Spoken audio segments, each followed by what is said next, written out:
one, how much money do people have? So much more money than me. So much more than me, too. I'm very comfortable. Yeah. It's the Poker News Podcast. Ladies and gentlemen, welcome to episode 930 of the Poker News Podcast. I'm Chad Holloway, joined by Mike Holtz and our special guest co-host for this episode, your boy Stu, Scott Stewart, the reigning WPT World Champion. Not going to defend that title, though, unfortunately, Scott. You are out. But Mike, you're still in. I'm still in, yeah. I would like to, I'd like to have that title. That'd be great. That'd be good stuff. Happy to hand it over to you. I would be so happy to receive it from you. That'd be so cool.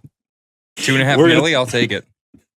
We're going to talk about that in more depth later on. This is going to be a good episode. We're going to talk a quick update on Maurice Hawkins and that scuffle that happened because there's been a big update. Ryan Depaulo was involved in a controversial hand at the WSOP Paradise. Likewise, Jesse Lonis played a big hand, which he got some blowback from and then responded to just earlier this morning, in fact. The WSOP Paradise hit its guarantee, but there were a lot of re-entries. We'll get into that. Bracelet winners from down in the Bahamas. And then we'll jump to Vegas. The WPT World Championship is happening. Wrap up EPT Prague. And then we will announce our latest book giveaway winner.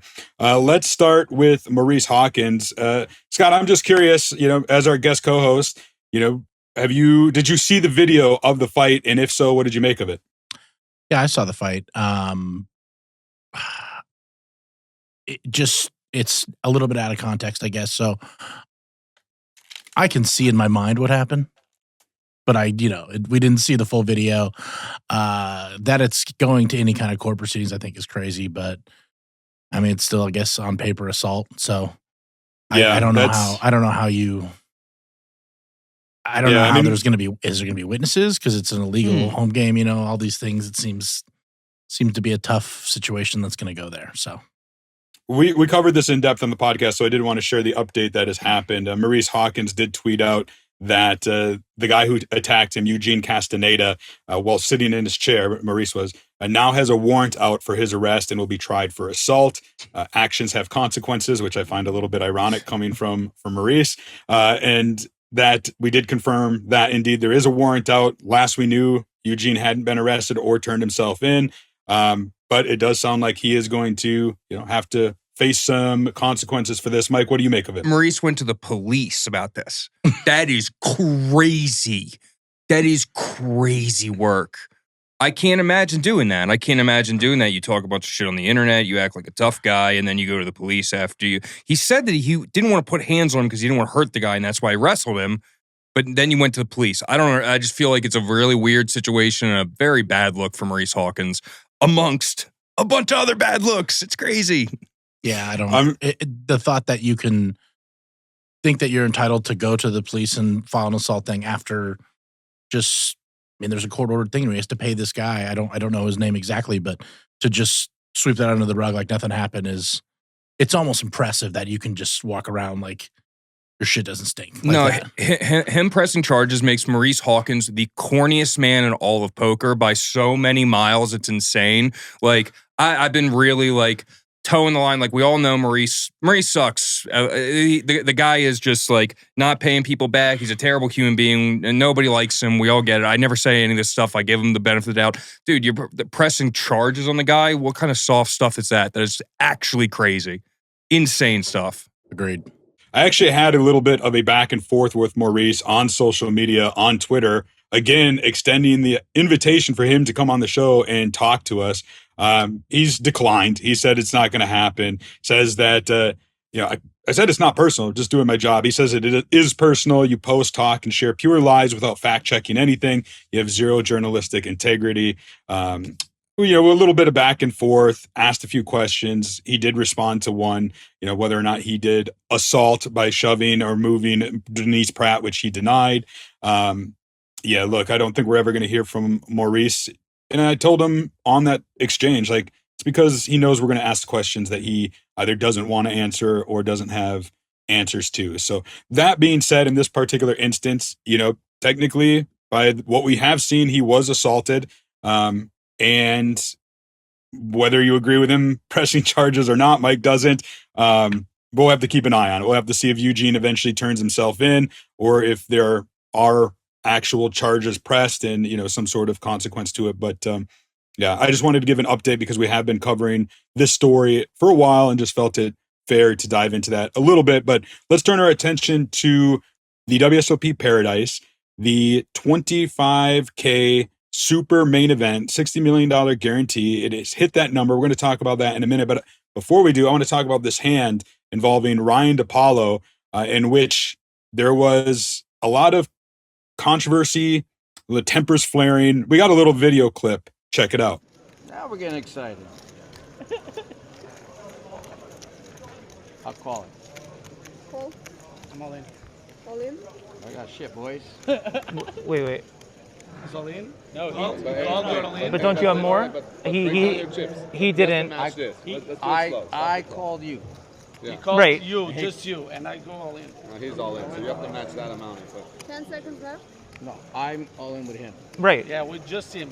Yes. But So if you want, how much? Tell him the bet. Like maybe. Yeah, you gotta count the all in. He didn't ask. Me. Man. Can you talk to It me? doesn't matter. Let me look at my cards one more time. It doesn't You matter. go. You're go allowed with to me fold I now. got it. Yeah. I'm all in with him. Right. That's it. Not him. I'm Right. all in with him. Okay, Yes, so so it's so your no, turn. no with me. No, Okay, so So we fold, yeah, and you have to put in this much. I I got didn't put that much, it. No. and I had jacks. Don't you have to get that from him first, ma'am? have to Can you match pull the in We'll this? get it. We know the number. I have king. Sorry, I don't mean to slow you, but I just want to I didn't fold. make sure the pot is right did. because We went all in with you him. folded. With him. No, that doesn't how it works. So sorry if He we. went all in. You have to match his stack if you wanted to play. Because there is the That's why he asked you if you wanted to go with him. And you said no, I'm not all in with him. Raise, but doesn't matter because he could even. So how the heck could he go in? It went to him next, not me. I called his all.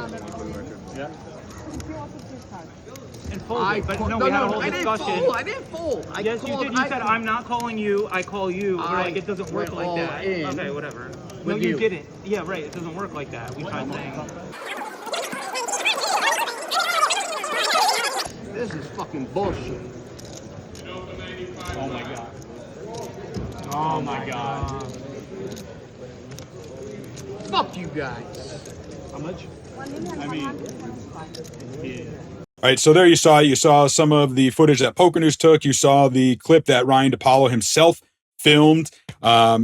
Seems like a lot of miscommunication, maybe some cultural exchanges between several different players and the dealer even. I don't know, Mike, what did you make of this? I mean, I thought it was a pretty clear case that the guy folded his hand. I thought from watching it that he seems like an amateur player, someone who doesn't play very often, and it did seem like, I mean, I certainly don't fault Ryan for anything, but it seemed like he was given all of his options. It seemed like everyone tried to explain it to him, knowing that he was a recreational. And yeah, I think Ryan Depaulo was really in the right in this one, and that it's an unfortunate situation when a recreational player like thinks he might have been wronged or taken advantage of, whatever. But I didn't see that from the video that I saw. I mean, to me, it really seemed like a situation where the guy only didn't want to call the other all in. So he's obviously they explained to him what he could do. He folded, and then he got angry once the jacks and kings get flipped. He goes, "Oh, I had an ace. I could hit an ace." That's kind of the vibe that I got. Maybe I'm wrong about that, but I don't know. No, I think that's exactly right. I will say the guy that had the ace five looked like he was boozing. So I think he just wanted to argue his way. He was definitely boozing. So Sure. When you watch it, I feel like Ryan is trying to explain himself, and then everyone's just talking over him. I don't think the dealer or the floor did a good job as far as like, hey, can everyone shut up and one person tell me what happened? That's why I think there was so much controversy over it, because no one got to the bottom of it or the correct story. And I thought Ryan was trying to be like, can you guys just stop and let me explain this?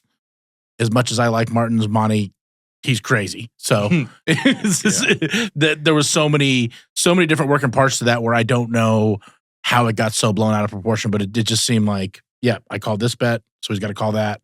I think that's where he was just confused. Is like, okay, whatever, I folded, take my $200K, however much it was. Now I don't want to pay this other side. And it was like, well, you got to pay that, just not the other one. Then that's where I think he was like, if I just argue my way, maybe they will only let me pay the $200K. Yeah. Even though I think there was a lot of miscommunication. He's probably an amateur player. Or, I mean, it's just all whales in the Bahamas, it seems like. So Yeah. Yeah. I agree with you. I think it was a lot of different factors. Number one, he was definitely boozing. You can kind of tell. You see a drink in the video.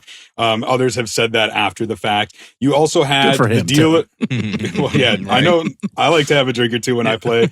I've drank with you before, Scott. So, I know that. So James Caputo, he was the one who folded his hand. The one who we assume was drinking appeared to be, and then there was Ryan Depaulo, obviously, and then the other player involved was Andre Moriera, so between Andre, who it didn't seem like English was his first language, and it also seemed that the dealer was perhaps from overseas, there just seemed to be a little bit of a maybe language barrier too, or trying to explain things when English isn't your first natural language. Add that into, like you said, the escalation of it, like too many people trying to talk over each other. It was just messy. It took a while for the floors to get control of the situation, which, didn't help. And by then there was a crowd. I mean, PokerNews was there. Other media outlets were there. Jeff Platt was standing by the table. And it was Depaulo tweeting, like, he became the bad guy after this. He ended up tripling up in the hand, where, for those who don't know, we probably should have explained it. It was Depaulo shoved, Caputo called, and Moriera rejammed over the top. And Caputo didn't understand he needed to call more if he wanted to stay in the hand, because he had to call Moriera's shove, and he thought he was just calling Depaulo. So when they asked, "Do you want to call more?" he said no, and then tossed his cards in. So by the rules, for sure, it was a fold, and he wasn't happy about it. He said, "Fuck you guys." I think he still would have lost the hand, if I'm not mistaken. I think he would have made the nuts, right? No, he would have. So the Kings made a set, but he would have beat the Jack. So he would have taken the side pot. Oh, okay. Yeah. Okay. So I think it was probably going to be the end if he didn't hit the ace, but the ace came on the river and he would have beat the Jacks and won a side pot. I don't know if he would have even made money in the hand. I guess he would have had to make something right because he called the King. It was like 1.3 million and there was another 1.7. So he would have made money. But either way, it's just a ridiculous situation. I mean, the guy obviously he said, like, I want to call him, but I don't want to call him. It's like, okay, you don't want to call, so you don't want to pay that? And he's like, yep. And he's like, oh, so you fold. Pretty cut and dry to me. I think it's just an unfortunate situation. Ryan Depaulo was very clearly in the right, in my mind. I'll give it to Ryan for staying cool the entire time. There's two people on each side of him screaming at him, going blah, blah, blah, blah, and the dealer and the floor and Martin. And he just was like, this is what happened. I don't know what. I don't know. Insert the picture of his face, the picture of him being like. Yeah. Because, I don't know Ryan personally, but he seems like he has a little bit of a temper in whatever way you want to say. But he held it together perfectly. Like, this is what happened. I know what happened. So good for him. Well, speaking of folds, there was another big one at the WSOP Paradise. Jesse Lonis ended up folding in a very big spot. We have video of it. Check it out. Keeping it small. Wide range in the cutoff.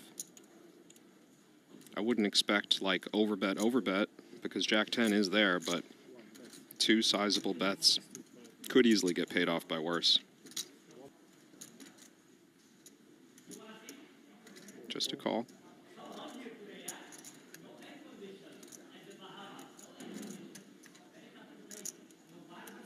.4 in the middle. Wow. 3 of diamonds, the cleanest river card. Jesse only losing to aces and Jack-10. Nakai's going to call turn with most top pair combos. It's in the big blind. He's just got ace-deuce offsuit, ace-4 offsuit. That stuff adds up quick. It's a pot-sized river bet. Oh my. Looks like he's leaving some behind. He's left himself a few big blinds.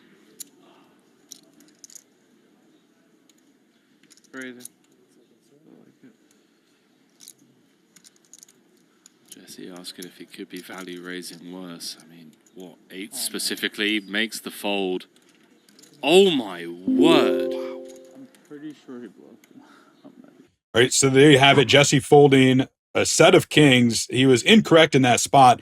A lot of people came after him. Sean Deeb foremost among them. Daniel Negreanu put out a tweet, though, supporting it, saying Jesse Lonis has been one of the best players in recent years. And, he trusted his gut, even though he was wrong in this spot. How many times was he right? Mike, Scott, what did you guys make of this hand? Do you, support Jesse in this? You think it was a bad fold? What's your guys' take? No, I think it was a good fold. I thought there was no chance the guy was bluffing. Let's talk about that guy, awesome bluff in a situation where so few bluffs. So I think Jesse's always going to trust his read, and I would have folded. I think a lot of pros would say, yeah, it doesn't seem like a spot you can ever bluff. You have to specifically have queen 10, ace 10. He's blocking king 10 with 2 kings. So I think Jesse has made all his money in this run he's been on, trusting his read and playing post flop. So I think the tweet this morning was perfect too, where he said, I'm going to go with my read in these situations where I still have 40 bigs against me calling and only having, let's say, 18 or so. And he can maneuver with 40 bigs against 18 post flop and steal in position, and he's going to have a good read on players. I think it was the correct fold. Still, again, that kid bluffing was crazy. Yeah, right? That's such a sick bluff by him. I mean, literally, like one of the plays of the year. Incredible bluff, and I think Jesse Lonis made a great fold. I mean, and not in this situation, results oriented. Yeah, like you get shown the queen 10, it sucks. It's on stream, yada yada. But like, I don't know. You don't see the queen 10 very often there. You just see the stone cold goods. It's a very underbluff spot. Yeah, I mean, it's very it's suicidal. Like if you think about the hand back, you think that guy's just gonna do this with queen 10 on the featured table and then just get snapped by Jesse Lonis, like wearing a furry hoodie. Like I don't know. Like Jesse Lonis doesn't seem like the type of person I'd want to bluff if I was thinking of a candidate to do it. So like if I'm Jesse and Jesse's a smart guy, he's thinking through all this stuff. Like he said in the tweet, he said he thought that he needed about 20%, and the guy was bluffing about 9 to 11%. He thought, and yeah, I agree with his analysis, and I think Jesse's spot on. And I think a bigger thing about all this is I think Jesse gets a lot of hate. I know Jesse gets a lot of hate from the poker community as a whole, the regulars. There's so many people who talk shit behind Jesse's back and say he's the luckiest guy ever and that this whole run is like luck and yada yada. And I mean, I heavily disagree with that, but I think everyone, like a lot of people in the poker community are studying all the time. They're doing this and they see Jesse coming in and being a gorilla and crushing, and they just go like, that can't be sustainable. That can't be this. But the guy keeps day in and day out winning millions of dollars. So I like Jesse, and I agreed with his tweet. I thought what he said was on point. And when he started talking about Sean Deeb halfway through, I was thinking to myself, like, oh, dude, don't turn this into that. And then after I read that, I was like, you know what? Sean Deeb is a giant piece of shit too, actually. And I support Jesse in the entire thing. Well, Mike's referencing in this tweet, which is definitely recommend you reading it, said, Jesse said, me and Sean grew up about 40 minutes down the road from each other. Even when I was young and had no money and was trying to take shot taking bigger games, I would sit and have to deal with this insufferable human being, someone who I idolized at the time, tried acting like this egomaniac bully. In my mind, though, he is a part of the reason I am here today. I played with him and I said, if this guy can be one of the best, I will dominate this game. It went on a little bit more in that, he kind of called out Deeb saying, I passed his 20-year poker career in 4 years, which indeed he has in terms of money, right? As of right now in his career, according to the Hendon Mob, Jesse Lonis has almost 27.1 million. In Deeb's career, he has 17.4 million in lifetime earnings. That said, I will say, look, I actually like both of these guys a lot. I've had good relation, throughout the years with both of them, and I hate to see them kind of have this adversarial relationship. I wasn't familiar that they knew each other for this long. I will say, Deeb, obviously a future poker Hall of Famer. He has been around. I think his first live tournament cash was in 2006. He's an online guy, or he used to be before that. Whereas Lonis, his first tournament cash came in 2018, and it really wasn't until 2021 where this rise came. And looking at his Hendon Mob right now, he had $864,000 in 2021, then over $1 million in 22, in 23, 4.3 million, 7.5 in 2024, and he's already at 13.1 million this year, 2025. Yeah, so it is definitely a rise for Jesse. And these guys are similar, obviously. Like they're from the same neck of the woods. They're both family men, married with kids and who are very motivated by their family. But yeah, I mean, I guess Sean did poke the bear a little bit with his initial tweet criticizing the fold. But yeah, I don't know. You hate to see it. I hate to see it because I like both of these guys, and I don't know. I think it was I have respect for Jesse following his gut in a spot like that. let's just say, Jesse, the internet's undefeated. Don't try to fight the internet. Yeah, you can't fight the internet. You will lose. Yeah. There's no winning that. That's it. But yeah, I guess if he wants to speak out to what he has his thought process, it's cool to see his thought process in that tweet, right? Because when he says he's bluffing 9 to 11%, I think it's even lower than that in that me spot too. specifically. Yeah. But that to see his brain thoughts on it is pretty cool to fathom as another professional poker player. And yeah, they should have no tiffing. I don't know what to say. Just guys, they're both printing money at what they do. They're very I like the rivalry. Yeah, I like the rivalry. Yeah. I love it. Keep making all their money, and there's Jesse's in the high roller scene now, and Deeb is just going to crush the mid to high stakes. Yeah, they're in a different scene. Comparing the Hendon mobs, I don't think really is fair, to be honest, in this situation, just because of the stakes they play. And then that's not to say like, Sean's playing low stakes or anything, but Jesse's playing these gigantic buy-ins, so he's going to accumulate more on average. But yeah, both great players, obviously, some of the best of all time. Yeah. Let's talk about the WSOP Paradise Super Main Event that featured a $60 million guarantee. I know for a fact a few months ago that there were concerns by WSOP officials that the guarantee would not be met. It was, in fact, they needed to hit 2,400 runners in order to meet that guarantee. They got 2,891 runners, over $72 million in the prize pool. Great. It's the 8th largest tournament prize pool in history, which is a great record. All behind the summer WSOP main events in Las Vegas. But this was formatted a little bit different, right? This wasn't a freeze out like the WSOP main event in the summer. In fact, it was structured in a way where they had day 1A and 1B would then go to day 2AB, where they would be in the money. But then they did a separate day 1C, 1D, and a day 2CD. So if you busted in the first part, you could technically fire even more. It was unlimited re-entry. You saw on Daniel forward too, or what? How did it work? Yes. Yeah. Was it? I didn't know that part about it. Okay, well, that makes it even a little bit worse, in my opinion. You've seen these people on social media and Daniel Negreanu's vlogs. Daniel was firing multiple bullets. I mean, over 10. I don't know what 12, I think, might have been his ultimate one.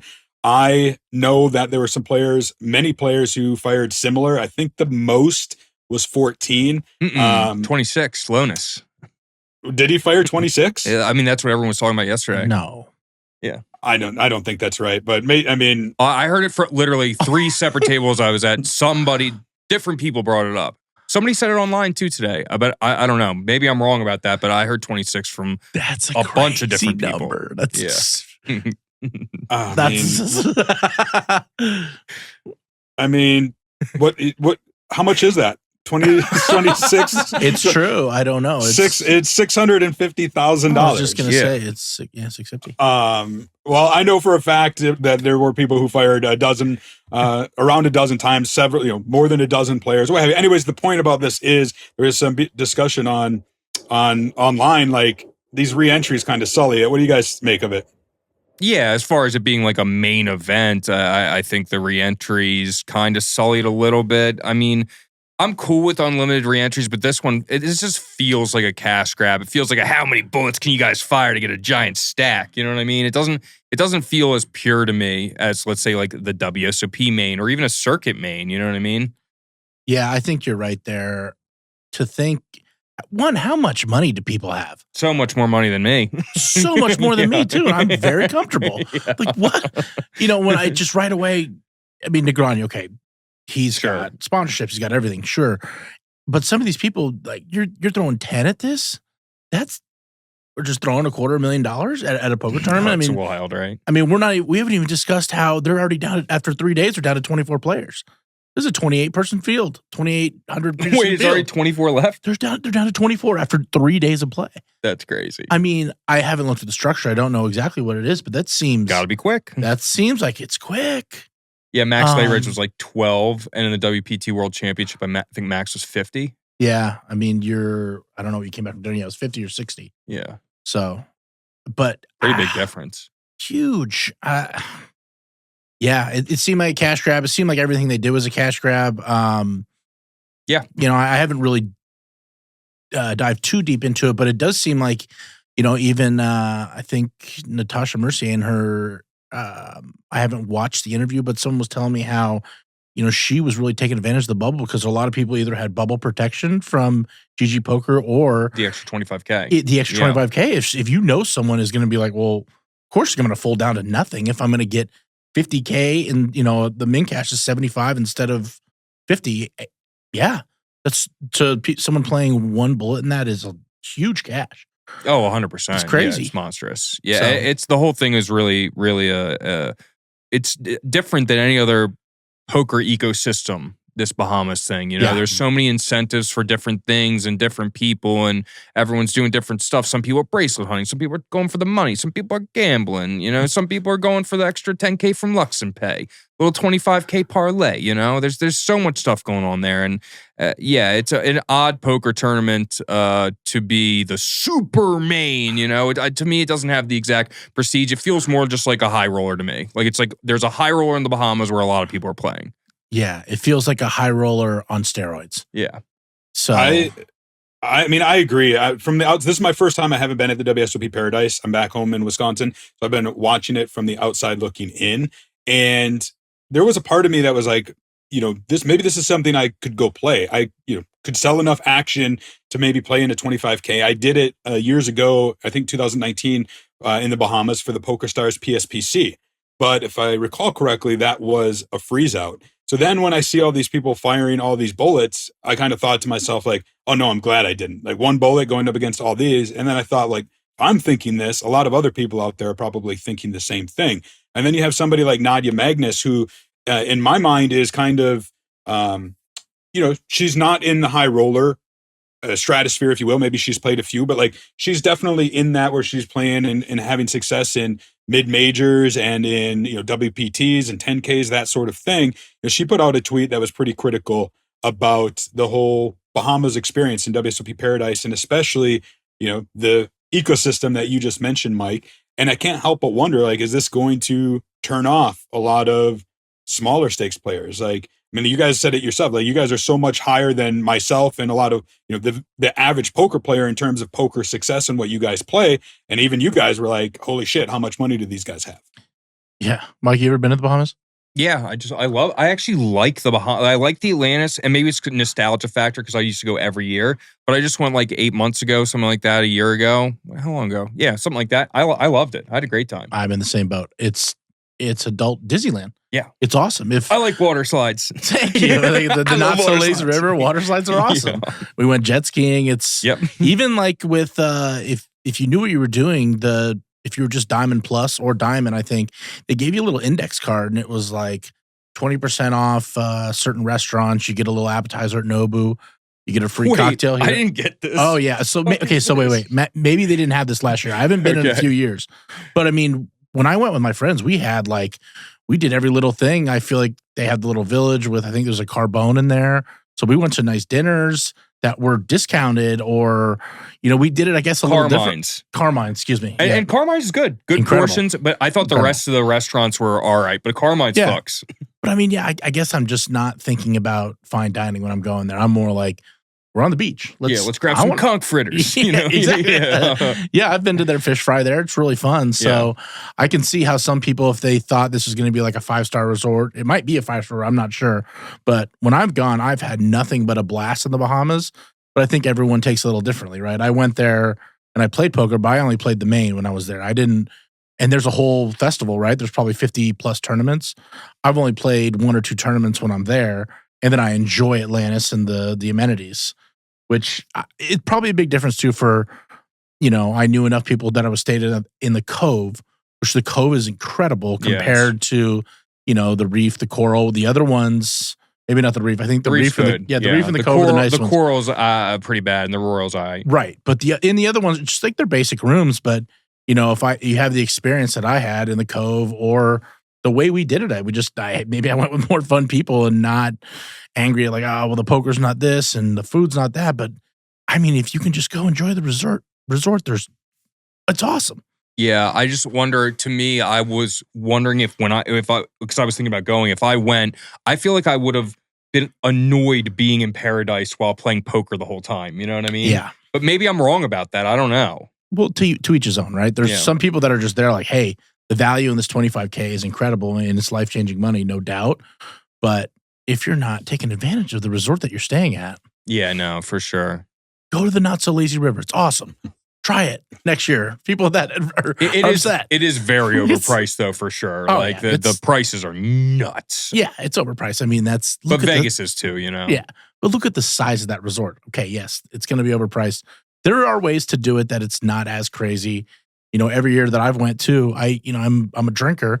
We stopped at a liquor store on the way in. I was gonna say you and gotta go across the street to that Yeah. grocery store. Yeah. go get your own stuff. I mean, That's the secret. Is like there's literally a grocery store and a liquor store, a 5-minute walk outside the resort that most people probably don't even know about. Yeah. But the WSOP Paradise Super Main Event is still playing down as we're recording this, so we'll have to recap the winner next week. I do want to highlight some bracelet winners from down in WSOP Paradise in this week's segment of recent tournament winners. This time presented by GG Poker. Charlie Hook was one individual to win a bracelet. Event number 13, the 50K PLO High Roller took it down for 1.4 million. Defeated Texas Mike in heads up play. Texas Mike coming up just short of a bracelet there. Texas Mike was one of those guys who fired away in the super main event. Charlie Hook, though, like, man, he makes you look weak, Mike. The guy is built. He's like a brick My house. boy's yoked. Yeah, he's a great poker player too. Really good cash game player. Yeah, nice to see him out there winning bracelets. And is a mixed game event? It was PLO. PLO. 50K PLO, yeah. PLO. He tilted Negreanu. I was watching Negreanu's vlog, and Charlie Hook played a hand where Negreanu he was tilted, and you don't see that a lot from Negreanu, but he definitely was. So another winner in a mixed game was the 10K 8-game 6-handed tournament. Gore Aldemir, former World Series of Poker main event champ.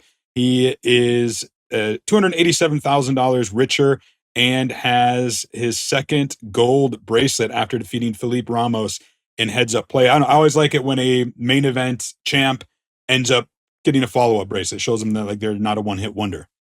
Yeah, if you've never played with Korai, or I don't know how to pronounce his name exactly, but consummate pro.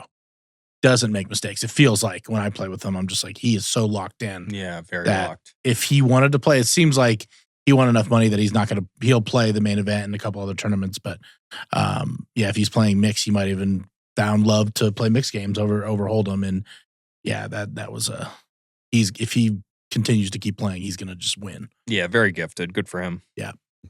Another big tournament that took place there was the 150K Triton No Limit Hold'em 8-handed. This got 77 runners, and it ended up being like a Brazilian affair. It had Yuri Zvileski taking third, Felipe Boyanovsky in second, and then fellow countryman out of Brazil, Joao Simão, taking it down for just over $3 million. Feel like that's a guy we talk a lot about on this podcast, Mike. Joao Simão, definitely one of Brazil's best. Yeah, love him. Good dude. Great guy. Great player. Really been showing up and showing off. Yeah, it seems like anything he's been playing, he's been doing well in. And I'm sure he's won something big before this, but this is a big breakthrough win. You know, $3 million and 150K. Pretty solid. Yeah. Exactly. Another Triton event down there was the 100K Triton main event, 237 runners. Latvia's all-time money leader, Alexis Panikovs, took that down for $4.75 million. What was interesting was, so Panikovs has a very impressive Triton resume. He had more than 30 cashes, $19.5 million, 19 previous final table appearances, but had never won a title until this one. So, getting the monkey off the back there, plus 4.7 million isn't too shabby. Solid stuff by Panikovs, one of the GOATs for a reason. Yeah, I didn't know he didn't have a Triton. I feel like when I watch the Tritons, it's like me waking up in the morning at 6 a.m. and I'm just like, put that on. It's calming. Who's ever playing? And yeah, he's always there. So I didn't know he didn't have a win, and he's going to be winning in those high rollers for as long as he wants to do it too. Just an incredibly gifted player. And then one last bracelet winner from down there, somebody we talk about a lot, Mike, 125K No Limit Hold'em 7-handed. It was David Coleman taking that one down for, let's see what he got paid. He got $3.1 million. Martin Cabral third in that tournament. David Coleman just continues to crush. I remember when his name only popped up in online events. Then all of a sudden he's crushing live fields. Yeah, I'm super jealous. I hate the New Jersey Devil with all my heart. Yeah, every time I think of Coleman, I just think of, I don't know if it was someone's Instagram or there was a video online of him in the same pose when he plays, right? He's as stoic as can be.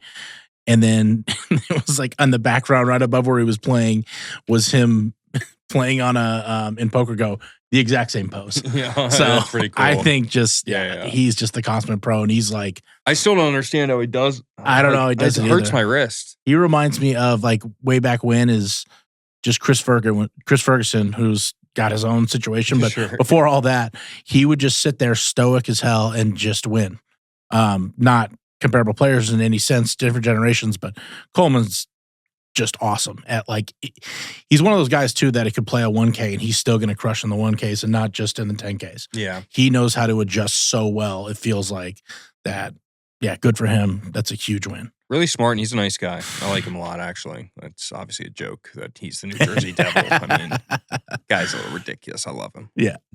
We will wrap up the WSOP Paradise in next week's episode. I do want to just touch upon real quick some WSOP news that they released. They did announce the schedule for the WSOP Europe, which will take place March 31st through April 2nd in Prague. They're out of Rozvadov, a place I've never been and can't say that I am going to regret not having gone there from Never everything go. I've seen.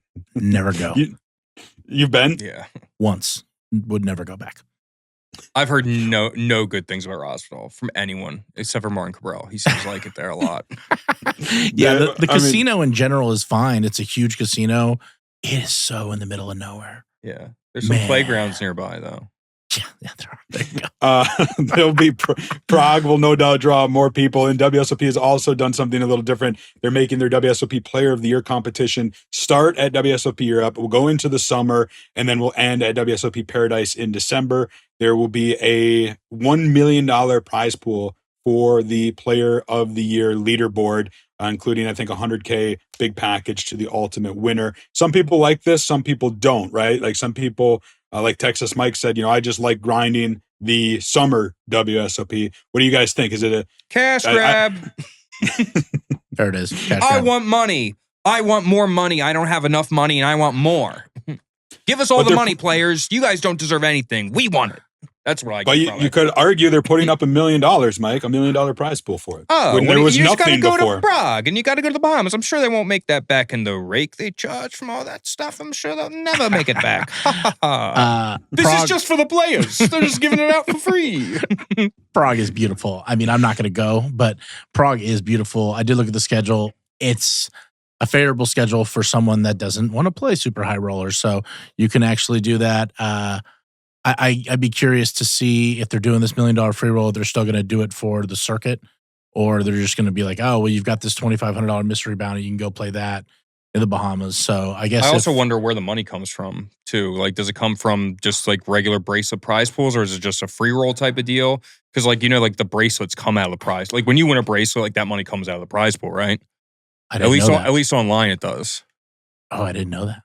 I'm fairly sure. Mean, I will say that I believe that's the case, or was the case for sure, at least under the old Caesars regime. I'm not sure now that GG owns it. And this is maybe some things I should make some inquiries about and kind of ask, because that's sometimes there isn't clarity on it. Yeah, I wanted to know that stuff too. I couldn't get clarity on it before I went. I was going to go to the Bahamas or considering, and I was thinking about the parlay and stuff and where that came from. I couldn't get clarity on that either. So I don't know. I think ultimately, and every corporation is going to go for themselves, right? But I think it'd be nice if WSOP could put just something out there that was like just actual free stuff for the people, stuff that makes everybody go, wow, good job, WSOP. That'd be really cool. Let's talk WPT World Championship out there in Vegas. I know both of you guys have been playing. One storyline out of there is Lily Lofty taking down the WPT Ladies Championship for $82,000. I know my good friend Kina England, former co-host of this show, but now my co-host on the MSPT podcast presented by Poker News. She competed in that, didn't cash, but Lily Lofty getting it done there. There was also the WPT Prime, which is at a final table. That's going to play out this weekend. Final table of 6 was established. out of a field, massive field. I don't even have it in front of me. I'll find it here in a second. It's But like did both of you guys? Yeah. So did you guys both fire this one? Yeah. Oh yeah, a little cash for the boys. Yeah, I got a cash in there. A little cash for the boys. I played the first flight, max late reg bagged. That will never happen again. So, wow, nice. Yeah, that was nice. But I think that tournament too is the best 1K of the year. Oh, 100%. And the fact that, I mean, what do they bring back? 9,800. They bring back 1,200 people, and it's all 8-handed day 2. Speeds up the tournament, makes it deeper. I think it's a very, very cool thing that they're going 8-handed day 2, and the tournament's just awesome. Yeah, it's really good. It's well run. Yeah. A couple really small hiccups that don't normally happen, but like overall, I truthfully believe that the WPT at the win in December is the best tournament series of the year. But now I haven't been to Europe, I haven't been to Prague, I haven't been to a bunch of other places, but at least for me, as far as what I've played, it's leagues above the rest. Yeah, I haven't got to go to the Bahamas, and I don't know if I would. It just, the price point's not there for me, but Sure. I'm sure it's awesome for those people that are there. But for if you want to play something in the mid stakes game and even low stakes, the Venetian's got good stuff. Oh yeah. So did the Aria. So, and they, depending on what game you want to play, I looked at the Aria. There's a bunch of PLO stuff too. I saw that too. I was shocked. Yeah. And even at the win, it was one of my good friends, Vinny Moscati. He's like, oh, there's a 5-card PLO. There's a PLO each night. It could be 1,000 to 1,600, with bounties or something. But they have a cool tournament for everything, everywhere. Which is, I agree. It's great to be here during the sentiment that I'm getting. Sorry to interrupt, but the sentiment that I get is like people are in the Bahamas. There's some people that are really having a great time, and people are having a really bad time too. And I'm not hearing anybody having a bad time in Vegas. That's true. Well, they might be running bad, but they're having a good time. You can walk outside. It's not 115 degrees, and you're not going to melt as a larger man. Oh and my God. I think any human, they call me the young melt, actually. The boy melts. One guy who is having a good time out in Vegas is Qing Liu, because he is the chip leader at the WPT Prime final table. He's a former WPT main event champ. Shout out to Aaron Johnson out of Minnesota, MSPT Hall of Famer. He is at that final table as well. A friend of mine, I actually just played with him 2 weekends ago, so I'll be rooting for him. There's almost $1.2 million for the eventual winner. I think everybody at that final table is guaranteed at least $250,000. So as you guys said, not too shabby for a 1K buy-in. Another thing the WPT did out there, and I wasn't even aware of this until after it happened. I don't know if you guys thought about it on site there, but they did a drawing for a new WPT ambassador, a random drawing for somebody who would be a ambassador for, I think, the remainder of the year. And that ambassador ended up being a guy named Spencer Gore, who my colleague John Sofin talked about. He's a Notre Dame University graduate who grew up in Massachusetts, now resides in San Francisco working in data analytics, and now he's a WPT ambassador. Did you guys know about this? Were you in the drawing? I swear to God, I thought they were going to rig it for me to win. I'm not even joking. It was for the mystery quest. It's how many bullets you had in the mystery quest. I had 30-some bullets in the mystery quest, and they gave away like $500,000 of stuff in the second chance raffle. Everyone I know got something, and I didn't get anything. And I was like, they're going to give me that ambassadorship. And then I see the thing pop up. I was like, God, I got nothing. I am embarrassed to say that I just missed out on the mystery quest. I have money in Club WPT Global 2, and I just was like, oops. Yeah, it is what it is. Yeah. You'll be all right. But I know that he gets a $50,000 salary for being an ambassador and a $50,000 bankroll. So great for him. That's cool. Right. What a cool tournament. Lonnie Harwood, good friend, she got third, got $125,000 in bounties. Watching that online, I watched a little bit of the stream. It was a very, very cool thing they did. I hope they do something like that every year. They had the $5 million free roll. They had that. If they do something like that every year, just something a little twist or unique, people are going to keep coming back and doing it because it's very, very cool. Yeah, they got the main event out there, the $10,400 WPT World Championship. It's down a bit this year, 1,865 entrants, but even still, there is going to be 2.5 million up top. Now, Scott, of course, you won this event last year, but no such luck this year. No. I played twice, busted day one both times. It's so funny how a tournament can be so easy one year or one day, and the next day it's totally different. That's poker in a nutshell. Yeah. I don't think we should talk about me. We can talk about someone that's still in the tournament. I can cash. I can do that. We're recording this right now. It's about an hour before day 3 restart. 241 players will return close to the money. And Mike, you are one of them, and I think you're sitting all right in chips, right? Yeah, I have like a little bit under average. I'm like 101 out of 241, but the average chip tax like 750. I've got 7 1/4. So hope for the best. And a couple of my swaps have some big swaps, and they have a big stacks. Well, we will definitely touch base and see how you do next week. Hopefully, maybe as WPT World Champion. If I come back, if I'm WPT World Champion next week, let me just say this: I'm going to come in with a different energy.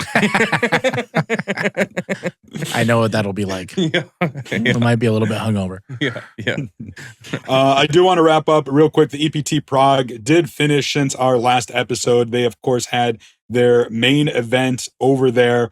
This was a 1,224 entry field, and it was Matan Krakow taking it down for 778,000 euros, part of a 3-way chop. So congratulations to him at the EPT Prague, the final PokerStars event of 2025. And then one last order of business is we have to select our giveaway winner for our copy of 100 Essential Tips from Jonathan Little. He's got a new book out now, The Complete Poker Workout by D&B Publishing. You can order that at dnbpoker.com, probably on Amazon as well. We're going to give away some copies of that book in the future, but for right now, it is a copy of 100 Essential Tips. All you had to do is comment book on last week's podcast on YouTube, and our winner is Mark Frieslinger. So Mark, if you're hearing this, go ahead, shoot me a DM, get in contact with me. I'll make sure you get a copy of the book. And once again, we're going to give away another copy of 100 Essential Poker Tips simply by commenting book on the video to this very podcast. So good luck to all those, and check out Jonathan Little's new book, The Complete Poker Workout by D&B Publishing. All right, gentlemen, that's going to do it for this. Scott, what's coming up for you? Are you done with poker for the rest of 2025? And what's 2026 looking like for you? Good question. I don't know yet. I always just make it through this, survive, and then figure out the rest of the year. I got to stay home for some family stuff in January to help my mom with a knee surgery. But after that, we'll see what the LAPC does, which keeps getting worse every year. Unfortunately, we'll see after that. I would love to go back to Ireland, which was so awesome. You guys should do that if you haven't done it. Actually, I'm glad you. So I got word from my boss to set that time aside. Like, it sounds like I'm going to go to the Irish Poker Open, which has been on my bucket list of poker things I haven't done in my career. Like, Irish Poker Open goes back so long, and I'm glad to hear you say that because I was already excited about it. But so they're going to send both of us to go live, right? Then that's what I'm hearing. I'm hearing that both of us are getting sent out there. That's what I heard Chad say. That is an awesome festival. Go to that. I'll push for it, especially if Scott's going to be there. Maybe we can all reunite in person in Ireland. Oh yeah, have some Guinness in front of us or something. Oh fuck, Guinness. Did you guys Guinness know? Is so good. Oh, yum yum. The last time I was in Ireland was like 2013, I want to say, and I had a impromptu drinking contest against Viktor Blom. Isildur won. Oh, interesting. What year was that? This was like 2013. You guys haven't seen it. You would win, right? You win. So I'm going to be flashing pictures of this on screen. I don't have them prepared right now, so you guys don't get to see this. But we'll add them in post. But so it was, I was drinking. He was drinking a vodka Red Bull, I want to say, and I was drinking a Guinness. No, I was drinking a Guinness. I don't even remember. It was one of us was vodka Red Bull, the other was Guinness, and I was vodka Red Bull. He was Guinness. Challenge to the contest, and he accepts. But then he last minute says, "Let's switch drinks." He thinks he can slam the vodka Red Bull faster than I can slam the Guinness, and it did not go well for him. So yeah.